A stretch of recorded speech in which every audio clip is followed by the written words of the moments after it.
Hello and welcome to Fantasy Premier League, the D in its journey. It's game week 8 and this episode is all about buying, keeping and selling after the international break because there's been a lot of stuff that's happened, and what better place to come than for some actual honest advice that's not powered by Fantasy Football Hub. All right, now if you are liking this content, make sure you smash that like button, and if you're new, please subscribe. Let's grow this channel. It's hopefully going to be fantastic content moving forward. All right, so without further ado, let's get into it. The top transfers in and the top transfers out this game week, and look at who you should be buying, who you should be keeping, and who you should be selling, and why.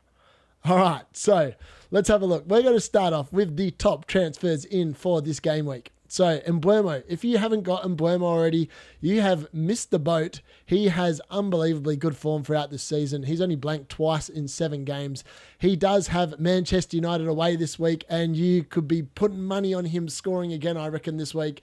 If he doesn't score, I'd be shocked. Man United under Erik ten Hag is a fixture that you should be targeting. Villa did not make the most of it, but look, Mbeumo's run, even after Man United, is amazing. They've got Ipswich at home, Fulham away, Bournemouth at home, Everton away, Leicester at home. You can't get a much better run other than that for a player that is always seems to be involved in any of Brentford's early goals that go in the first minute. So if you haven't bought him in, you've missed out on about 0.5 million in price rises. I bought him when he was 7.1, so I've managed to get 4 of them. But he has to be number 1. Now, Saka is the second most transferred player in. He is a sell. He is a sell. Leg injury, 75% chance of playing. He's a definite out. There's no way. He limped off and it definitely looked like a hamstring injury. If he somehow is fit for Bournemouth, I'll be shocked. I'm telling you, get rid. And also, look, the fixtures for Arsenal the next couple of game weeks, don't lie. Liverpool at home, Newcastle away, Chelsea away. He's an injury doubt this week, which is our last really technically good week for the next pretty much month. He's someone you want to bring in game week 12, game week 13. I would be selling Saka if I was you. I wouldn't be buying him, that's for sure. Now, Brendan Johnson, he has gone up in price this game week already in between the international breaks. He has been involved in so many goals. He's scored 6 and 6, I think it is. Let's have a look. No, sorry, that's incorrect. He's scored in his last 3 games, but he's got some really good attacking returns. He does look good. They have nice fixtures the next couple as well. West Ham at home, Crystal Palace away. But look, I actually think James Maddison's the better pick. So the reason why, I've said this before on the differentials one, if you want to go outside the box, lots of people bringing in Brendan Johnson. Not many people are bringing in James Maddison. But I think that if Tottenham create, James Maddison's going to be at the heart of it. And he's the player you probably should be targeting instead of Brendan Johnson. Now, my boy, Dwight McNeil, he's 100% buy. He's a massive buy. Now, I know he's only performed in 3 of the 7 game weeks, but they have had some tough fixtures in there. They've had Tottenham, Brighton, Aston Villa, which he actually returned in, and Newcastle. The fixtures coming up, though, they're just too good to ignore. Ipswich away, Fulham at home, Southampton away, West Ham away, Brentford at home, Man United away, Wolves at home. Like until game week 15, Dwight McNeil's going to be getting points. He might get you the odd game week where he gets a 2, but there's every chance that he gets a game week where he gets you 10. And for his price, 5.7, he's a bargain. He's still under 10% owned as well. He's a definite buy. Cole Palmer, again, if you have Saka, 100% the transfer you should be making this week is Saka to Palmer. It's going to cost you 0.7 mil, but you should be able to do that if you've saved up 2 free transfers pretty easily by moving another asset in order to bring in Cole Palmer.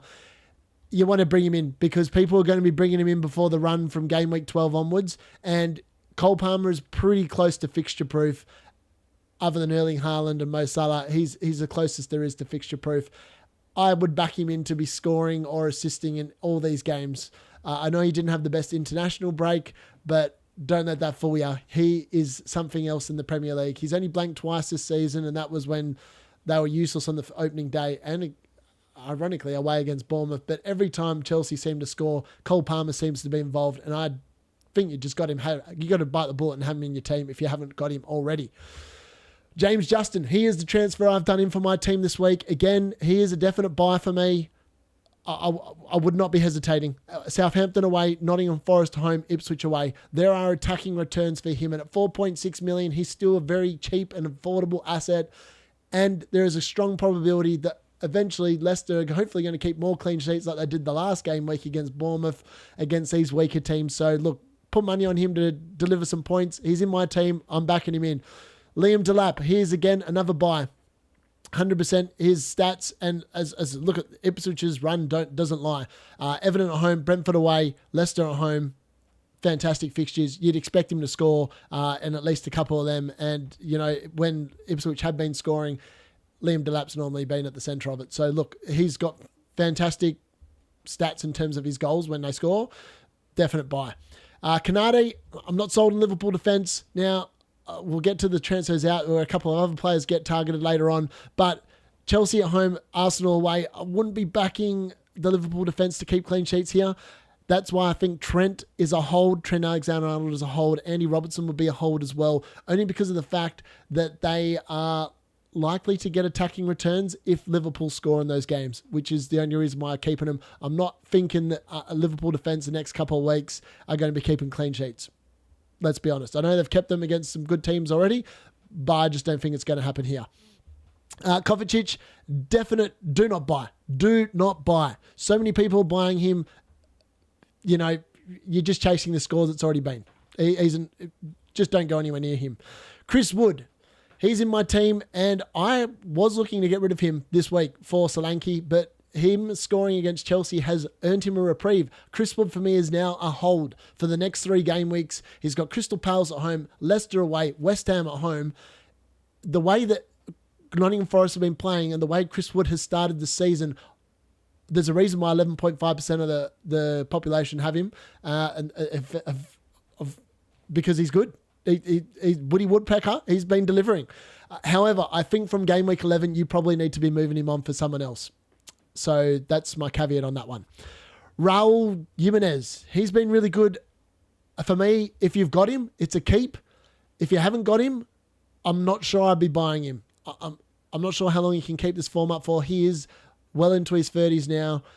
And, you know, Muniz did score when he came on in the last game. So I just don't know. For me, I wouldn't go there. I wouldn't be buying him. I wouldn't be selling him, though. I wouldn't probably sell him if I had him until at least game week 13. So, look, if you've got him, it's a hold for me. The Arsenal defence. Now, for me, it's a sell on all the Arsenal defence, or a hold if you really want to be brave. But like that run of fixtures doesn't look good.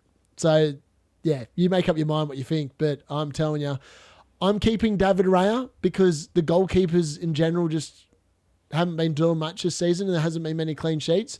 So I think David Raya is a hold if you've got a formulating goalkeeper on the bench, because you know David Raya is going to play every week, and he probably will get some save points hopefully at some point if Arsenal concede the shots. But yeah, look, Arsenal, I just wouldn't be going near them the next 4 weeks. They're definitely, if you want to hold them, you hold them, but I'd be selling them. That's just my personal advice. If you've got Brighton assets as well, like Danny Welbeck. Now, Brighton have been scoring a lot of goals. So I think if you've got the attackers, it's a sell. They've got Newcastle away, Wolves at home, Liverpool away, Man City at home. Until game week 12, all Brighton assets are a sell. 100% sell. Don't even have to look at them. That run of fixtures, too hard to ignore. I just can't envisage any points. Now, Solanke's a really good option. He is an interesting option. Tottenham are scoring lots of goals. He has been involved. He just hasn't been getting the big holes. And if you're not getting the big holes, then I think 7.6 is a lot of money to pay out for someone that's only getting the odd assist or the odd goal every game. If you're scoring a goal and getting an assist, then I'd make the argument that Solanke is a definite buy. However, if you've got him, I think you'd be holding potentially, but there's so many other options which can free up money to therefore improve the rest of your team. In my final wildcard draft that I'll be doing tomorrow, Solanke's not in. I've gone with 2 cheap forwards and Erling Haaland to make the rest of the team better. So that's where I go with that. Any Tottenham defender, Van de Ven, all those defenders. Pedro Porro, actually trading him out of my team this week. Yes, the run of fixtures looks good. Tottenham, however, do not keep clean sheets. So if you're relying on those points for clean sheets, you're not going to get them. You're literally only relying on attacking returns, and they will concede in the next 3 game weeks. I put money on it. Moving on to Kai Havertz. He's under an injury cloud, but I think he'll play. I feel it's just a precautionary one. Now, the interesting ones. So Rico Lewis and Guardiola you can see on this list here. I'm going to cover them both in one particular setting. Now, again, the problem I have with City defenders and the reason why they are a hold is because they'll be playing and potentially they might get attacking returns against these weaker teams. However, for me, I'm not going near them. So it's not a buy. If you've got them, hold them because I think that they're probably worth holding for the next few weeks potentially.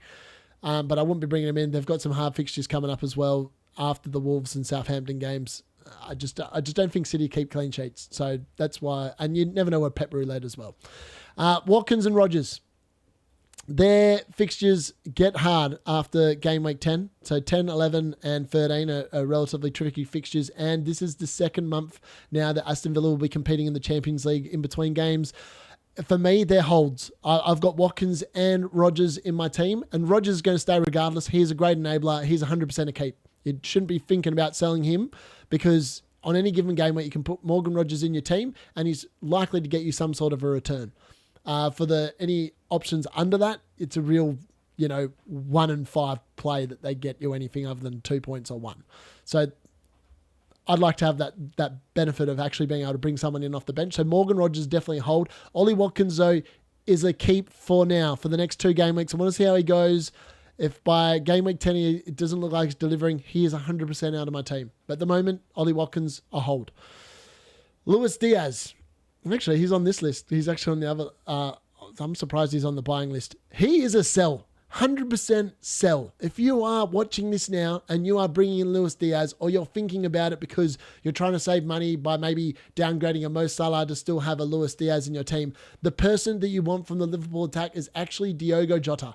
And the reason why is because Arne Slot doesn't seem to rate Darwin Núñez over Jota. Whereas I think that Cody Gakpo and Diaz are very similar, and I can put money on it right now. Luis Diaz is starting on the bench this weekend because he's coming back from South America, which means he's going to be getting back late, and Cody Gakpo is already back, and I can guarantee he's 100% going to be starting over Luis Diaz this week. If you want to get those 1 or 2 points off the bench, then by all means, ignore my advice, but he is 100% sell for me. His price has started decreasing. It did get up to 8.1. So if you jumped off it when you could sell him for 7.8, you have done an absolutely fantastic job if you owned him from the very beginning. But 100%, he needs to be going out of your team ASAP, as far as I'm concerned. Now, Jordan Pickford, he is a buy for me. Again, I talked about that the Everton run. The Liverpool fans will hate me for saying that, and so will the Everton fans. But look, Everton's run over the next few weeks, unbelievably good. And you would expect them under Sean Dyche to actually steady the ship, tighten up and stop conceding goals, which means that Jordan Pickford is going to be getting points. He didn't play well for England against Greece, but hopefully he's got his mare out of his system and can start delivering you some points.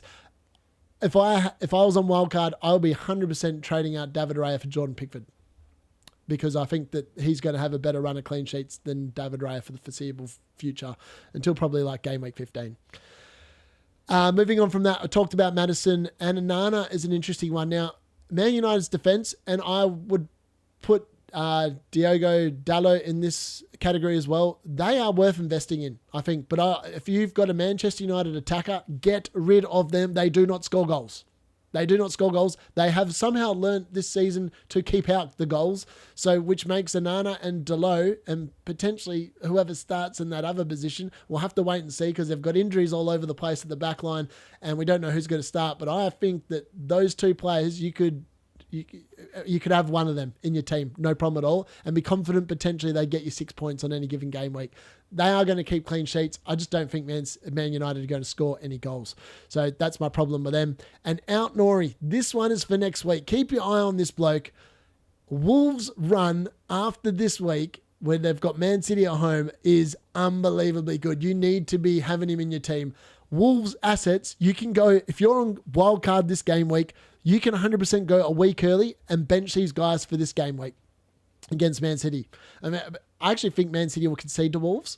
I don't know who will be involved, but I won't be backing in any of the Wolves players to do it. But Cunha, that plays in the forward line, and also Strand Larsen, fantastic cheap options in the forward line.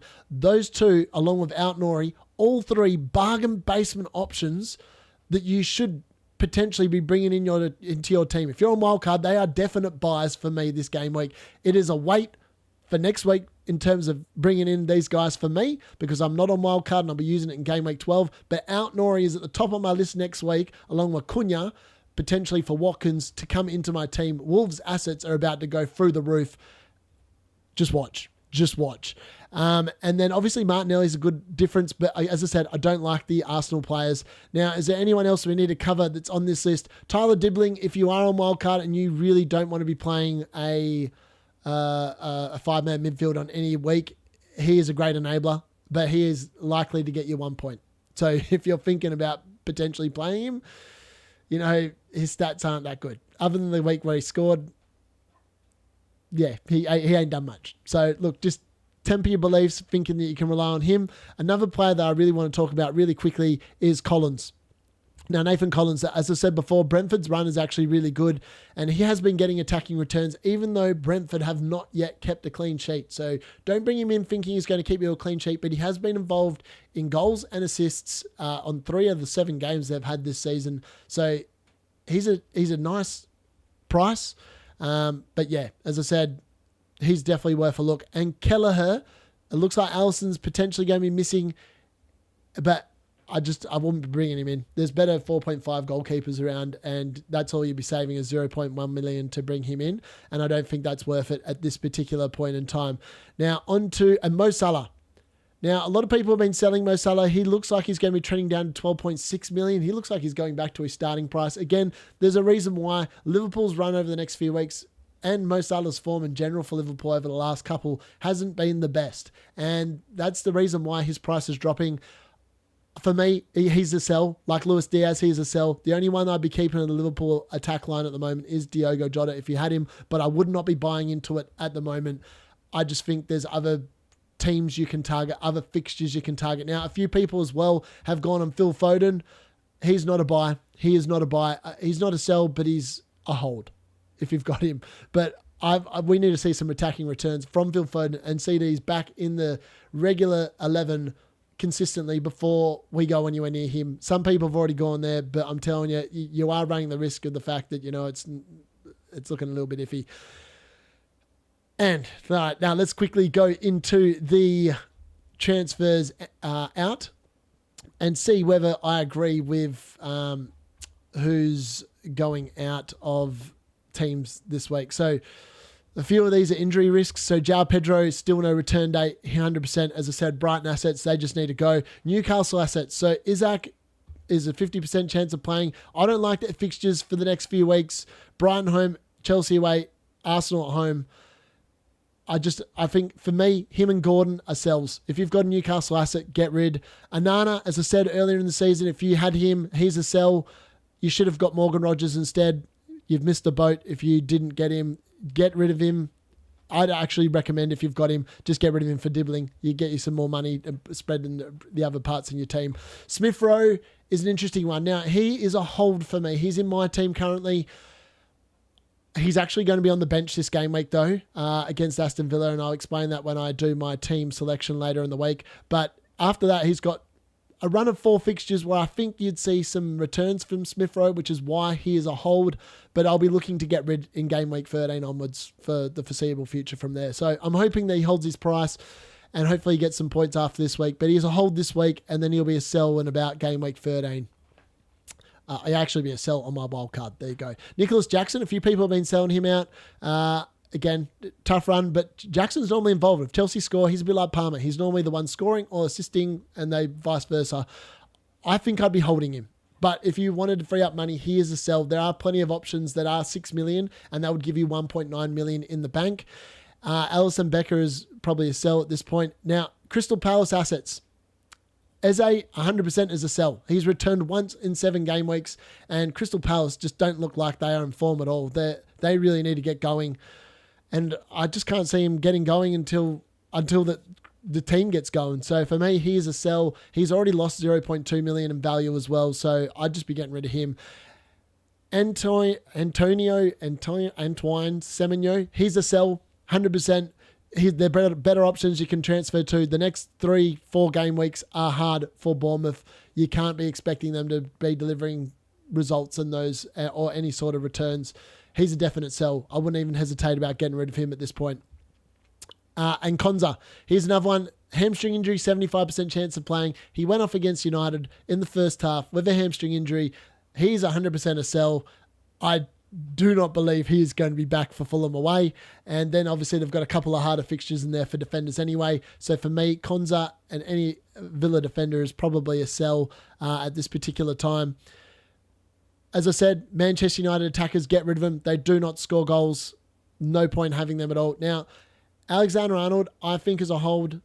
As I've said before, I just don't understand why people are selling him. I understand because he's an expensive defender and it frees up money in the rest of your squad. However, I think that potentially he can still get attacking returns. I know he's only had one attacking return all season, but if somehow Liverpool keep clean sheets in the next few games, he's going to get bonus points because he keeps on whacking in those dangerous crosses and those key passes, and his passing accuracy is really good. So don't be surprised if Trent Alexander-Arnold bites you on the ass if you get rid of him.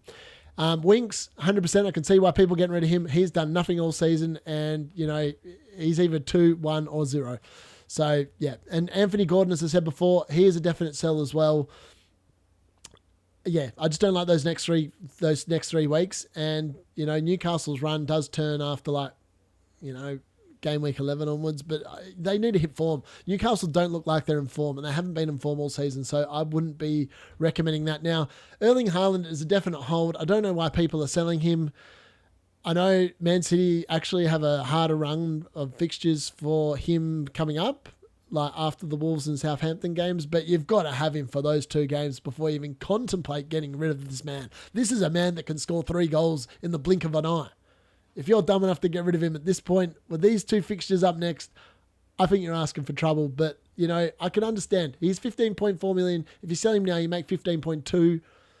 And then potentially he goes down in price if he has a few more blanks and you might be able to buy him back for 15.2. I don't know. I think it's a very fraught business trying to take on Erling Haaland of Man City. He's going to be starting every week because they've got no other striker as well. In terms of that, as I said before, Bakary Saka is a definite sell. He went off with the injury. I just can't see him getting up. So if you didn't listen the first time round, listen again. Get him out of your team. Arsenal's run moving forward is not the best as well. So yeah, I think you just got to get rid. And I don't think there's anyone else I really want to cover in this buy, sell, and hold. But yeah, Flecken for me, he's still a good option for Brentford as well. And Harvey Barnes is an interesting one. But yeah, other than that, I think I've covered it. Cole Palmer as well. He's a definite buy. Just keep him. Hopefully you've enjoyed that. That's been a very quick rundown. Join me tomorrow for my wildcard final draft if you are on wildcard in Game Week 8. Hopefully it helps you out with how I've managed to fit it in. If I was wildcarding, I'll be using my actual squad and building it up so you can see what it looks like. And I'm hopefully going to leave zero pounds in the bank for it. So make sure you join me for that tomorrow. And if you haven't already, press the like button. That's been the D Unit out. Hopefully you've liked it. Make sure you come back for more.